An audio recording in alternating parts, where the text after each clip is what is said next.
नमस्कार, AMV network देख रहे हैं आप और आपके साथ मैं हूं भारती बघेल। शुरुआत करेंगे एक बड़ी खबर से। आपको बता दें, सीएम योगी करेंगे अलीगढ़ और बागपत का दौरा। अलीगढ़ के गभाना में चुनावी रैली करेंगे सीएम। अलीगढ़ में दूसरे चरण में 26 अप्रैल को मतदान होना है।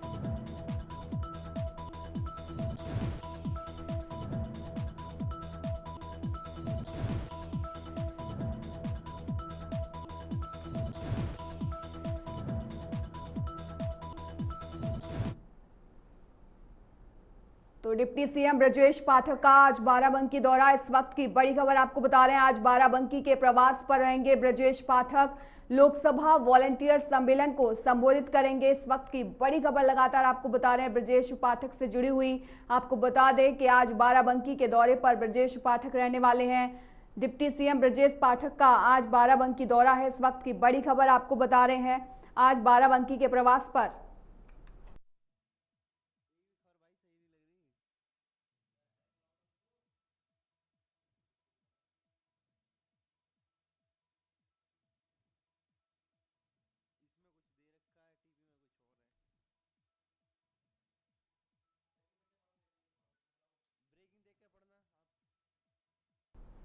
तो लखनऊ में डिप्टी सीएम ब्रजेश पाठक का आज बाराबंकी दौरा है। इस वक्त की बड़ी खबर आपको बता रहे हैं, आज बाराबंकी के प्रवास पर रहेंगे ब्रजेश पाठक। लोकसभा वॉलंटियर सम्मेलन को संबोधित करेंगे और साथ ही साथ आपको बता दें कि ब्रजेश पाठक आगामी लोकसभा चुनावों को लेकर भी चर्चा करेंगे। तो ब्रजेश पाठक का आज बाराबंकी दौरा है, जो कई मायनों में खास रहने वाला है। आज बाराबंकी के प्रवास पर लोकसभा वॉलंटियर सम्मेलन को संबोधित करेंगे। इस वक्त की बड़ी खबर लगातार बता रहे हैं, लखनऊ में डिप्टी सीएम ब्रजेश पाठक का आज बाराबंकी दौरा है। आज बाराबंकी के प्रवास पर रहेंगे ब्रजेश पाठक और साथ ही साथ आपको बता दें लोकसभा वॉलंटियर सम्मेलन को संबोधित करेंगे ब्रजेश पाठक। तो इस वक्त की बड़ी खबर लगातार आपको बता रहे हैं, डिप्टी सीएम ब्रजेश पाठक का आज बाराबंकी दौरा है और आगामी लोकसभा चुनावों को देखते हुए ये दौरा काफी मायनों में खास रहने वाला है।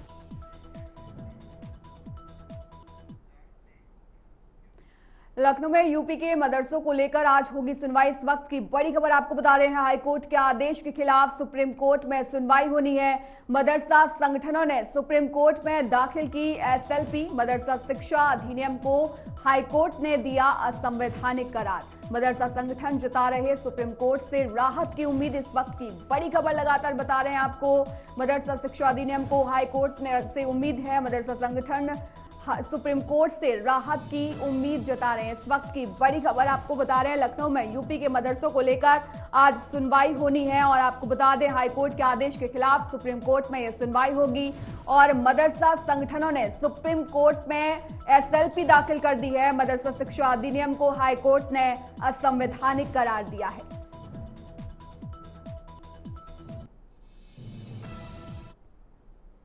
वहीं इस पर अधिक जानकारी के लिए हमारे साथ संवाददाता सिद्धार्थ प्रताप सिंह जुड़ गए हैं फोन लाइन पर। सिद्धार्थ, क्या कुछ अपडेट है? कोर्ट के फैसले को चुनौती देने के मामले में सुप्रीम कोर्ट में अहम सुनवाई होगी। मदरसे मामले में चीफ जस्टिस डीवाई चंद्रचूड़ की बेंच में इस मामले की सुनवाई करेगा और इलाहाबाद हाईकोर्ट लखनऊ बेंच द्वारा UP board of Madrasa education act 2004 को असंवैधानिक करार दिए जाने को सुप्रीम कोर्ट में चुनौती दी गई है। इस हाईकोर्ट के फैसले को जो चुनौती दी गई उसमें मदरसा अजीजिया उलूम के मैनेजर अंजुम कादरी की तरफ से हाईकोर्ट के फैसले को चुनौती दी गई। याचिका में कहा गया हाईकोर्ट के पास अधिकार नहीं तो वह इस एक्ट को रद्द कर दे। जो याचिकाकर्ताओं के मुताबिक सुप्रीम कोर्ट के संविधान की पीठ कई ऐसे फैसले जिस पर ध्यान दिए बिना ही हाईकोर्ट ने इसको असंवैधानिक करार दिया।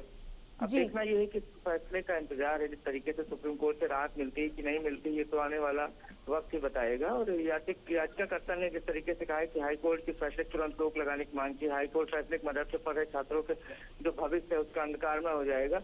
लेकिन कहीं ना कहीं देखना यह है कि सुप्रीम कोर्ट किस तरीके से इस पर क्या फैसला लेती है। आपको बता दें कि इलाहाबाद हाईकोर्ट ने फैसला सुनाया था, जिसमें लखनऊ बेंच ने फैसला सुनाया था कि UP board of Madrasa education act 2004 को असंवैधानिक करार दिया गया था। कोर्ट ने यह कहा था कि धर्मनिरपेक्षता के सिद्धांत के खिलाफ है।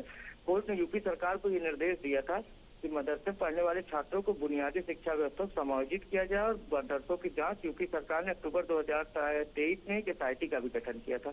सिद्धार्थ, हालांकि अभी कहा जा रहा है कि मदरसा संगठन जो है वो सुप्रीम कोर्ट से राहत की उम्मीद जता रहे हैं, तो कौन कौन सी राहत मदरसा संगठन को चाहिए और कौन कौन सी राहत आज सुप्रीम कोर्ट से उन्हें मिल सकती है? सिद्धार्थ, देखिए, ये तो आने वाला वक्त बताएगा। इनकी ये कोशिश होगी कि इस एक्ट को बहाल कर दिया जाए जिस तरीके से, लेकिन देखिए कई चीजें इसमें जो जिस तरीके से हाईकोर्ट ने इस पर रोक लगाई थी। हाईकोर्ट ने कहा था कि जो इसमें सबसे महत्वपूर्ण ये है कि अगर आप किसी भी जगह से अगर आप फंडिंग ले रहे हैं तो वे आपकी मदद कर रहा है तो आप फीस नहीं ले सकते इन सब चीजों को। और जो उच्च शिक्षा है उसको लेकर ये कहा गया था कि यूजीसी की मान्यता होनी चाहिए, कि यूजीसी जैसे जब मान्यता होगी तो आप तब आप उच्च शिक्षा दे सकते हैं, बिना उच्च शिक्षा आप कैसे दे सकते हैं। ये कहा गया था कि हाईकोर्ट द्वारा कि आप शिक्षा को इस तरीके से बच्चों को आप पढ़ा रहे हैं, आपकी जरूरत क्या है इसको बताइए। तो आपको कहा गया था सरकार को कि आप तुरंत इनको समायोजित करके किसी अपने संस्था में पढ़ाएं और इस सरकारी मदरसों पर लागू होता है। इससे पहले 2023 में भी अक्टूबर 2023 में एसआईटी के गठन किया गया था और काफी चीजों की जांच की गई थी और मदरसों को लेकर जिस तरीके से सवाल उठाए गए थे, फंडिंग को लेकर सवाल उठाए गए थे कि कुछ मदरसे ऐसे हैं जो प्राइवेट मदरसे, तो ये फंडिंग कहाँ से आती है, इनकी फंडिंग कहाँ से कराई जाती है। और एक चीज सबसे महत्वपूर्ण है देखना यह है कि इनको राहत मिलती है नहीं राहत मिलती है, तो आने वाला वक्त बताएगा। और दोपहर बाद उम्मीद ये जताई जा रही है कि ये पुटअप हो जाएगा, तब देखना यह भारती। सिद्धार्थ, पिछले काफी दिनों से मदरसे जो है वो चर्चा का विषय रहे हैं, आपको क्या लगता है इसमें और क्या कुछ बदलाव देखने को मिलेगा? देखिए, जिस तरीके से हाईकोर्ट ने इसमें कहा है और हाईकोर्ट ने साफ कहा था कि टैक्स को तुरंत तत्काल प्रभाव से रद्द किया जाता है और इसमें कहीं ना कहीं सरकार ने इनको ये कहा था कि इनको शिक्षा में सुधार किया जाए, सामाजिक अच्छी शिक्षा दी जाए, प्राथमिक शिक्षा दी प्राथमिक स्कूलों में ले जाए। देखिए, एक चीज ये निश्चित है ना, ये तो सरकार ने पहले सरकार सोसाइटी जब गठन हुआ सोसाइटी के सामने भी काफी चीजें सरकार को जो रिपोर्ट दी गई उसमें कहा गया था मदरस को लेकर इसमें हो रही है, इन सब चीजों को लेकर प्राइवेट मदरसों को लेकर इस तरीके से कहा गया था और कई सवाल उठे थे और बच्चों के भविष्य का सवाल कि हाईकोर्ट ने भी यही कहा कि आप सिलेबस बताइए, सिलेबस है यहाँ आप किस तरीके से पढ़ा रहे हैं और आप यूजीसी की बात आप उच्च शिक्षा तभी दे सकते हैं जब आप उन मानकों को पूरा कर रहे हैं, मतलब अपना मानक नहीं पूरा। और ये कहा गया कि टैक्स को तत्काल प्रभाव से था बच्चों के एक सबकी नजरें आप सुप्रीम कोर्ट के तरफ खिंची हुई है, कुछ तरीके से इस पर क्या फैसला देता है ये तो आने वाला वक्त बताएगा। भारती, सिद्धार्थ, अगर यूपी में मदरसों की स्थिति के बारे में बात की जाए तो आपको क्या दिखाई देता है सीधे तौर पर? देखिए, बिल्कुल आपको बता दें जब हम जमीनी हकीकत जो है वो किसी नहीं है, सोसाइटी ने खुद रिपोर्ट दिया था सोसाइटी मदरसों के काफी बच्चों को लेकर शिक्षा का स्तर के बारे में जब से योगी सरकार आई है ये फैसला तो कोर्ट ने दिया, लेकिन योगी सरकार जब से उसने काफी कोशिश की है। उन्होंने कहा कि आप पाठ्यक्रम पढ़ाइए, नए पाठ्यक्रम को लगाइए। देखिए, एक सरकार की ये कोशिश है कि धार्मिक शिक्षा के साथ विज्ञान को भी सिखाया जाए, बिना विज्ञान के धार्मिक शिक्षा से आप कुछ नहीं कर सकते। सरकार की ये कोशिश है, सरकार अपनी पूरी कोशिश कर रही है, इसलिए लगातार एसआईटी का गठन किया जाए। सरकार ने एसआईटी का गठन किया, एसआईटी से रिपोर्ट मांगी गई। देखिए, उसमें कई चौंकाने वाले जानकारी हुई थी, कई जो प्राइवेट मदरसे थे उनकी फंडिंग तक की जानकारी नहीं दे पाए। लगातार ही पूछा गया कि कैसे चल रहा है, तो इनका कहना है जगह के माध्यम से कौन लोग थे, तो काफी कुछ इसमें चौंकाने मदरसों की जमीनी हकीकत भी जान रही है, जो मदरसा संचालक है वो भी जाना। अब देखना ये है जो क्या फैसला करता है, ये तो चलेगा भी कुछ देर बाद, लेकिन कहीं हाई कोर्ट ने जिस तरीके से फैसला दिया था और उन्होंने पूरी तरीके से इसको कहा था सरकार अब इनको स्कूल्स में ले जाए, समायोजित करे, अच्छी शिक्षा दी जाए और इनको भी अच्छी शिक्षा दी जाए जिससे इनका शिक्षा का स्तर उठो। और उच्च शिक्षा को लेकर सुप्रीम कोर्ट हाई कोर्ट ने साफ शब्दों में कहा था हाई कोर्ट ने कहा था आप शिक्षा तभी दे सकते हैं जब आप यूजीसी के मानकों को पालन कर रहे हो, लेकिन आप यूजीसी के मानक नहीं पालन कर रहे तो आप कैसे हाई एजुकेशन दे सकते हैं अपने मदरसों में। तो ये सब चीजें थी और अब देखना ये आज सबकी नजर सुप्रीम कोर्ट देखने के तरीके से क्या दलील दी जाती है, अब ये तो आने वाला वक्त बताएगा। जी सिद्धार्थ, योगी सरकार मदरसों को लेकर तमाम बदलाव पिछले दिनों से हम देख रहे हैं उसके द्वारा किए जा रहे हैं, तो आगे आने वाले भविष्य में क्या कुछ बदलाव देखने को मिलेगा मदरसों को लेकर? देखिए, सरकार ने ये कोशिश की है, चाहे की बात कर लें या संस्कृत शिक्षा की बात, सरकार ने जो इस हर जगह ये कोशिश की है कि विज्ञान को और मदरसों को साथ लेके चले, धार्मिक शिक्षा दोनों को साथ लेके चलाया, जिससे जो बच्चे हैं ये जब बच जाएं तो इनका भविष्य उज्जवल रही है, कहीं उनको ये ना लगे कि हमें विज्ञान की जानकारी नहीं, हमें मैथ की जानकारी नहीं। केवल देखिए ये जो चाहे आप जब शिक्षा नीति आई है, क्या क्या है कि जब सुधार हुए शिक्षा में, तो ये कहा गया कि विज्ञान से धार्मिक शिक्षा के साथ साथ विज्ञान की भी जानकारी बच्चों को होनी चाहिए, इनकी जानकारी होनी चाहिए। बिल्कुल सिद्धार्थ, और पिछले दिनों तमाम सर्वे में ये बात सामने भी आई थी कि जो सर्वे हुए थे उसमें देखा गया था कि धार्मिक जो शिक्षा थी उसकी जानकारी तो थी बच्चों को, लेकिन बाकी के विषयों की जानकारी से वो अछूते रह गए थे। तो फिलहाल के लिए बहुत बहुत धन्यवाद सिद्धार्थ तमाम जानकारी के लिए।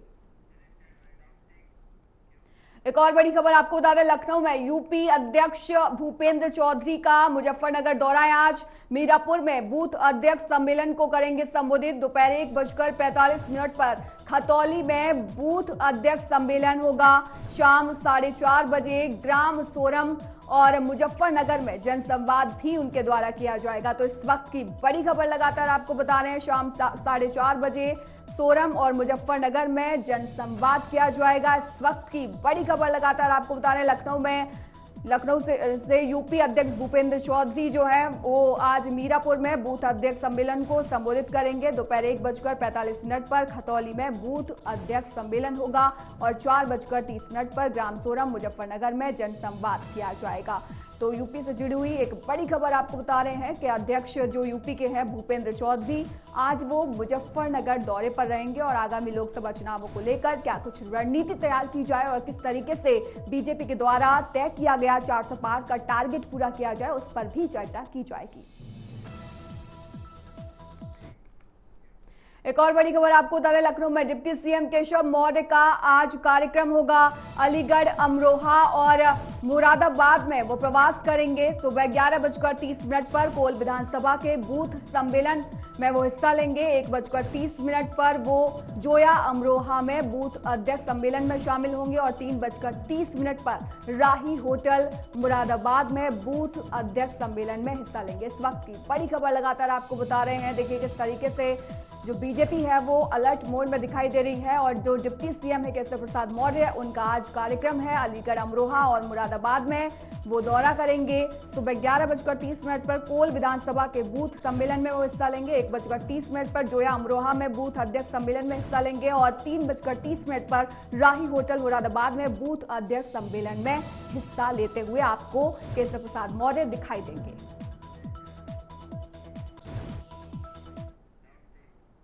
उत्तर प्रदेश में लोकसभा चुनाव का माहौल गर्मा गया है। पार्टियों ने तकरीबन अपने सभी उम्मीदवार तय कर लिए हैं। इस बीच समाजवादी पार्टी में लगातार दुविधा की स्थिति बनी हुई है। पार्टी कई सीटों पर अपने घोषित प्रत्याशियों के टिकट काट रही है। इसे लेकर अखिलेश के साथ ही रहे राष्ट्रीय लोकदल आरएलडी प्रमुख जयंत चौधरी ने भी तंज कस दिया है। उन्होंने अपने एक्स अकाउंट पर सपा का नाम लिए बिना लिखा है कि विपक्ष में किस्मत वालों को ही कुछ घंटे के लिए टिकट मिलता है। जयंत चौधरी की इस टिप्पणी पर सपा के वरिष्ठ नेता लालजी वर्मा ने जवाब भी दिया है। उन्होंने रिप्लाई करते हुए लिखा है कि आप जयंत चौधरी राज्यसभा से इस्तीफा कब दोगे? नैतिकता है या घोलकर पी गए हैं?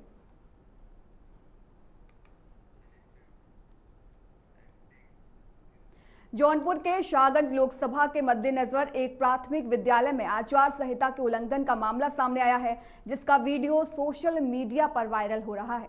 2024 के चुनाव की आचार संहिता लागू होने के बावजूद शाहगंज के मौजूदा निषाद पार्टी के विधायक रमेश सिंह सरकारी प्राथमिक विद्यालय में बीजेपी के उम्मीदवार के लिए वोट मांगते नजर आए। वायरल वीडियो के आधार पर जौनपुर लोकसभा संसदीय सीट से बीजेपी प्रत्याशी कृपाशंकर सिंह के साथ शाहगंज से मौजूदा निषाद पार्टी के विधायक रमेश सिंह गले में बीजेपी का पट्टा डालकर विद्यालय बच्चों से अपने परिजनों को बीजेपी के लिए वोट डालने की अपील करते हुए नजर आए। विधायक जी वीडियो में बच्चों से पूछते नजर आ रहे हैं कि बताएं बच्चों, तुम्हारे माता पिता किसको वोट करेंगे?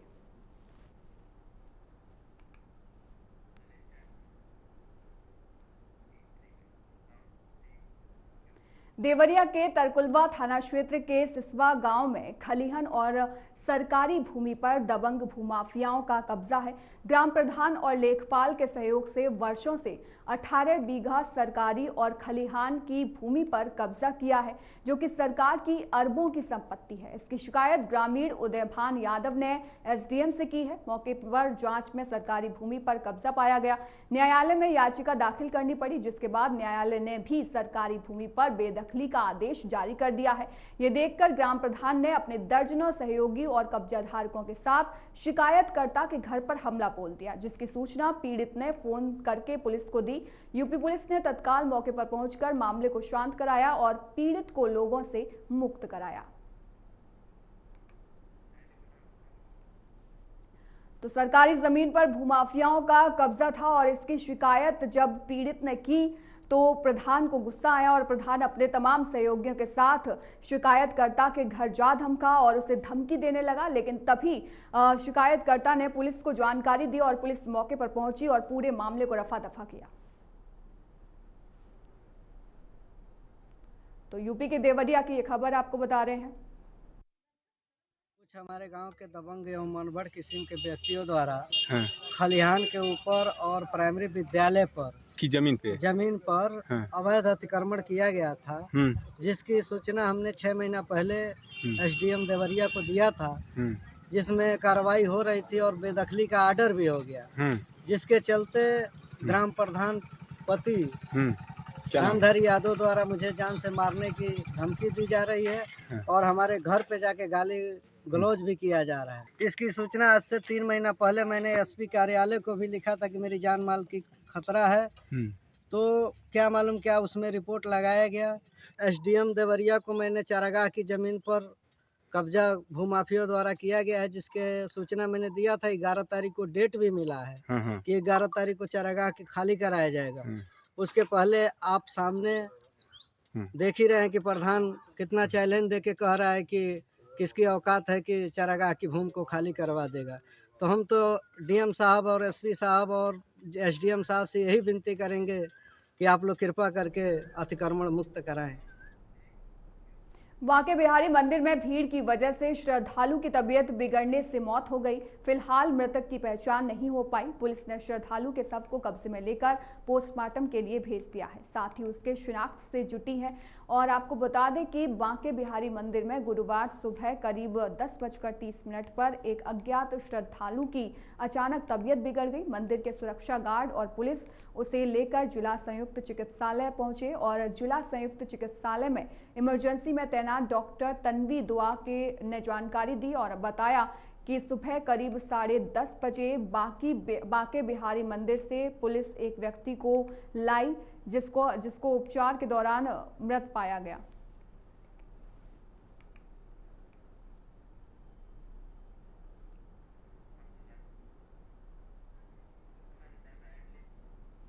तो मथुरा के बांके बिहारी मंदिर में एक हादसा सामने आया। हादसे में पाया गया कि श्रद्धालु की वहां पर मौत हो गई। दम घुटने से ये श्रद्धालु की मौत हुई है। उसे आनन फानन में अस्पताल भी ले जाया गया, लेकिन वहां पर डॉक्टर ने उसे मृत घोषित कर दिया। यूपी के मथुरा की ये खबर आपको बता रहे हैं, जहां पर मंदिर में दर्शन करने आए श्रद्धालु की मौत हो गई। बांके बिहारी मंदिर का ये पूरा मामला है। हाँ जी, थोड़ी देर पहले 10 साढ़े 10 के करीब बांके बिहारी से एक मृतक शरीर आया था हमारे पास। जब तक हमारे पास पहुंचा उसके अंदर कोई भी साइन ऑफ लिविंग नहीं थे। मृतक हमने देखा, कोशिश करी, पल्स ली, बीपी ली, सब कुछ लिया, सीपीआर शुरू किया, ईसीजी जब ईसीजी किया तो देखा तो फ्लैट लाइन ईसीजी था, बिल्कुल शरीर मृतक था, उसमें कोई भी साइन ऑफ लाइफ नहीं थे। सोनभद्र में प्रेमिका के साथ शादी न होने के कारण नाराज एक युवक 33,000 हाई वोल्टेज टावर पर चढ़ गया। घटना के बाद पूरे क्षेत्र में हड़कंप मच गया। स्थानीय लोग भी भारी संख्या में वहां पर पहुंच गए, जिसके बाद घटना की सूचना पुलिस को दी गई। मौके पर पहुंची पुलिस ने युवक को नीचे उतारा।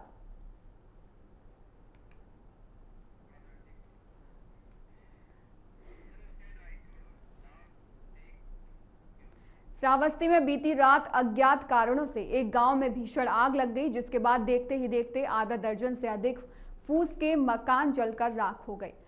मकान में बंधे कई मवेशी भी जलकर राख हो गए। देर रात पूरे गांव में अफरा तफरी और चीख पुकार का माहौल मच गया। सूचना पर पहुंची दमकल की गाड़ियां और ग्रामीणों ने कड़ी मशक्कत के बाद आग पर काबू पाया। वहीं घटना को लेकर एसपी ने बताया कि स्थिति अब कंट्रोल में है, लेकिन कई मकान जलकर राख हो गए हैं।